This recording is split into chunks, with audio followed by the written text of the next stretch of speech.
একজন লিখেছে, যেটা এটা আমি পড়তে পারবো না কারণ এটা তার পার্সোনাল কোয়েশ্চেন, তাও পড়তেছি। মেবি ওটা কি লিখেছে একটু দেখি। আমার কথাগুলো মাইকে বলার আগে মনে মনে পড়বেন, যদি বলার মতো হয় তাহলে বলবেন। আচ্ছা, এখনকার ছেলে মেয়েরা স্বাধীন পারলেন, এক্ষেত্রে আমি কি করতে পারি? আমার সিদ্ধান্ত কি ঠিক না ভুল? কামাল করতে হয় আর তুমি লোক। আচ্ছা ঠিক আছে, আচ্ছা আমি শুরু করছি। এটা পড়া যায়, মোটামুটি খারাপ না। পড়বো?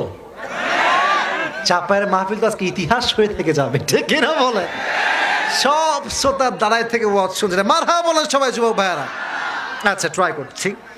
আসসালামু আলাইকুম, সবাই বলেন ওয়ালাইকুম আসসালাম। কেমন আছেন আপনি ও আপনারা? আলহামদুলিল্লাহ আমরা সবাই ভালো আছি ভাই। প্রশ্ন, একমাত্র বিয়ের কারণে মা বাবা ভাই বোন সবার সাথে সম্পর্ক বিচ্ছেদ হয়ে যায়। আমি বিয়ে না করে সারা জীবন পিতামাতার খেদমত করে পিতামাতার সাথে থাকতে চাই। Wait, let me try. আমি ট্রাই করছি উত্তর দেওয়ার জন্য। এখনকার ছেলে মেয়ের উপর বিশ্বাসও নেই, শয়তানের পাল্লায় পড়ে 90% অপকর্ম বা হারাম কাজ করে থাকে। এসব দেখার পর আমার বিয়ে করার কোনো ইচ্ছা নেই। এক্ষেত্রে আমি কি করতে পারি? আমার সিদ্ধান্ত কি ঠিক না ভুল? তোমার নিয়ত যদি সহি হয় সেই ক্ষেত্রে তোমার সিদ্ধান্ত ঠিক আছে, বাট তোমার সিদ্ধান্ত আমি বলবো এটা সঠিক সিদ্ধান্ত নয়। আমি বলি কেন সঠিক সিদ্ধান্ত নয়। যেই ছেলে বিয়ে করে পরকীয়াও করছে, এদিকে বউ আছে, ওদিকে আরেকটা প্রেমিকা আছে, একজনের জন্য সব পুরুষ কখনো খারাপ হতে পারে না। একজনকে দায়ী করে পৃথিবীর প্রত্যেকটা মানুষকে খারাপ বলা যাবে না। এটা এক্সাম্পল দেই, বাংলাদেশের সব তাফসির কমিটি কি আজকের মতো ভালো নাকি?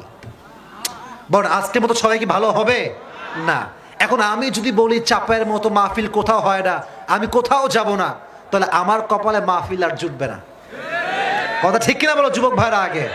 তা আপনি যদি ভাবেন যে অনেক মেয়েরা অপকর্ম করে বেড়ায়, বাপ মাকে ভুলে যায়, সব মেয়েকে ছেলেকে এক পাল্লায় মাপলে দুনিয়া চলবে না। আর তুমি যে আব্বা আম্মার খেদমত করবা, তোমার কি যৌবন নাই? তোমার মাথায় হুঁশ আছে? এইটা আব্বা আম্মার খেদমত, এটা ভিন্ন বিষয়। আর বউ আর একটা বিষয়। বউকেও লাগবে, আব্বা আম্মাকেও লাগবে। আব্বা আম্মার জন্য বউকে মাইনাস করা যাবে না, বউয়ের জন্য আব্বা আম্মাকে মাইনাস করা যাবে না। বিকজ ইসলাম হচ্ছে একটা ব্যালেন্সড রিলিজিয়ান, এটা হচ্ছে ভারসাম্যপূর্ণ একটা ধর্ম। এখানে ইসলাম আপনাকে সামর্থ্য দিলে আপনি অবশ্যই বিয়ে করবেন। আর হ্যাঁ, মাথায় রাখবেন, বিয়ে তার জন্য ফরজ।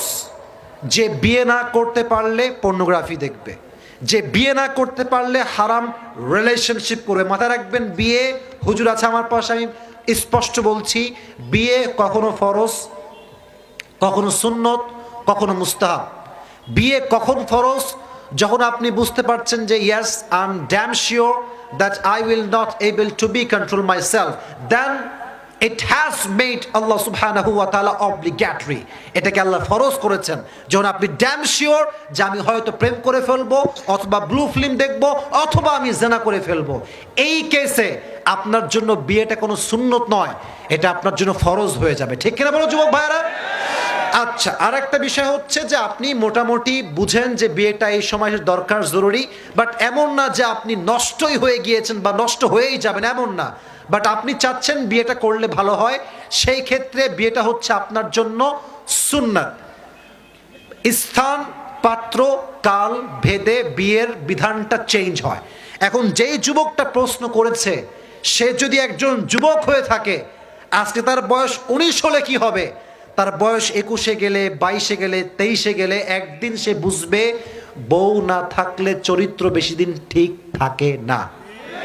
এজন্য আমি তোমাকে বলবো, your decision is not right, your decision is totally wrong. You have to get married as soon as possible, and if you have the ability, you must have to get married very soon. যদি তোমার সামর্থ্য থাকে, আব্বা আম্মাকে জানাও এবং এমন একজন মেয়ে নিয়ে আসবা যে তোমারও খেদমত করবে, তোমার আব্বা আম্মা কলিজার থেকে সম্মান এবং শ্রদ্ধা করবে। ঠিক কিনা বলো যুবক ভাইরা? আর নিয়ে আসবা নায়িকা মার্কা মেয়েকে, হ্যাঁ, টিকটকার মেয়েকে নিয়ে আসবা, সারাদিন দেখবা ক্যামেরা অন করে বসে আছে। প্রিয় দর্শক, দেখছেন আমার শাশুড়ি এখন রান্না করছে। কথা ঠিক কিনা বলো যুবক ভাইয়ারা?